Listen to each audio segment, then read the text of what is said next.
Chers amis des étoiles, bonjour. Nous allons interpréter aujourd'hui la nouvelle lune du 2 mars 2022 qui aura lieu pour l'observatrice que je suis à 18h35. Je regarde le ciel depuis Narbonne pour vous servir. Nous sommes aux prémices du printemps. La lumière est croissante, la sève monte dans les troncs, les amandiers sont en fleurs. Enfin, nous sortons de l'hiver. Tous ces symboles laissent déjà présager du climat général énergétique. Nous bougeons. Fini l'excès de réflexion.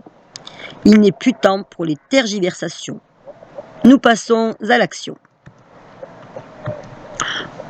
Point besoin d'astrologie, me direz-vous, pour cette interprétation. Mais les saisons ne sont que la course du soleil dans les constellations zodiacales. Il n'y a donc pas meilleur astrologue que la nature qui ressent et vit si intensément les énergies des planètes et de la Lune en particulier. Qui va mener la danse de ce renouveau? Qui ouvre le bal ce mois-ci? Eh bien, c'est Uranus et son pendant, Saturne, toujours en quadrature. Uranus, l'individuation, l'indépendance, l'électricité, la rapidité, la foudre, le maître des airs, du ciel, qui se retrouve ici à subir un frein tout saturnien, celui de la matérialité, de la terre, d'autant qu'il est en taureau. La rapidité devient puissance, Uranus s'alourdit, devient tracteur, qui peut tout retourner sur son passage. La matérialisation du projet s'annonce. La 5D se confronte à la 3D. Le plan de l'idéal, de la vision, de nos rêves se confronte à la matière, à leur réalisation. Uranus, planète transpersonnelle, prenant sa source dans le monde de l'invisible. Uranus, la verticalité. Et Saturne, planète personnelle, propre à la personnalité de l'être humain. Saturne, l'horizontalité de la matière, de la terre. Uranus transcende, elle élève l'être humain vers le ciel, nous fait nous tenir droit et grandir. Ces deux planètes sont les portes de l'incarnation. Ici se dessine la croix de la transcendance. Saturne nous fait descendre et Uranus remonter. Nous vivons tout bonnement l'évolution de notre âme.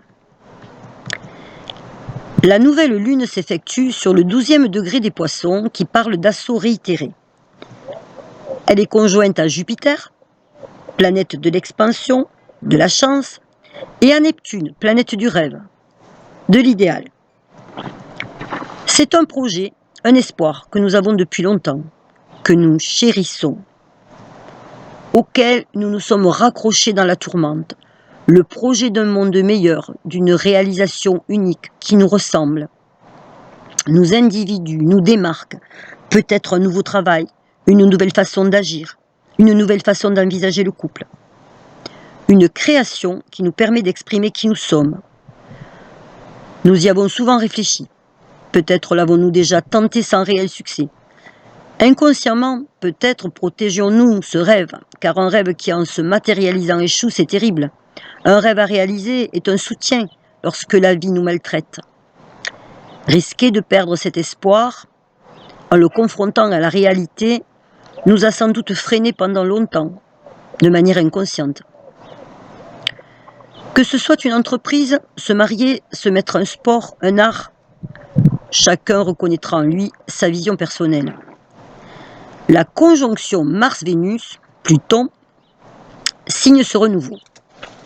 Avec Pluton, plus moyen de se défiler. Le 27e degré sur lequel elle s'effectue, en Capricorne, parle de construction. Elle est en lien avec l'autre conjonction principale, Mercure conjoint à Saturne en Verseau, qui parle donc de réfléchir à la construction de cette nouvelle vision, mais dans la paix. Le 19e degré du Verseau parle d'une colombe portant un message de paix, car la tentation sera grande d'entrer dans le conflit, la dualité. Nous allons trouver bien des raisons de nous décentrer. Cœur versus raison, regard social, égo, notre rôle dans la famille, notre pouvoir personnel. Il va falloir être fort pour rester centré. C'est ce que nous apprend Chiron à 10 degrés du Bélier. Chiron, notre cher centaure, guide et enseignant, et ne pas laisser faire les forces divergentes collectives. Car c'est aussi le degré et le propos de l'ascendant de cette nouvelle lune.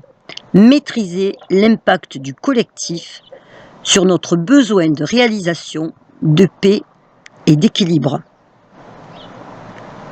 Cette notion de paix est pertinente à double sens, car nous ne pouvons fermer les yeux sur ce qui se passe tout autour de nous. Le Mahatma Gandhi a dit « Soyez le changement que vous voulez voir dans le monde. Soyons donc la paix que nous voulons voir en ce monde. » C'est donc ici que se trouve le travail à effectuer sur nous-mêmes. La lune noire nous rend lucides. Une de ses positions se situe en maison 11, la maison des projets, des amitiés, et ce dans le signe du Cancer. L'autre se trouve en maison 10, maison de la reconnaissance sociale, du but de vie aussi. Elles aspectent toutes les deux cette nouvelle lune. Nous allons donc laisser les vieux modèles familiaux qui ne nous concernent plus, les vieilles associations et les vieux projets, les vieilles émotions de souffrance, de peur et d'échec, qui nous freinent comme de vieilles casseroles. Notre désir de nous réaliser et de nous reconnaître va être le plus fort. Nous sommes inspirés pour revenir à l'essentiel. C'est l'interprétation du 25e degré des Gémeaux, dont l'image est un vieux livre ouvert sur un bureau près d'une lampe allumée. Nous avons désormais la maturité, les connaissances, l'intelligence nécessaires. Notre vision est claire. Il va falloir du courage pour transgresser les conditionnements.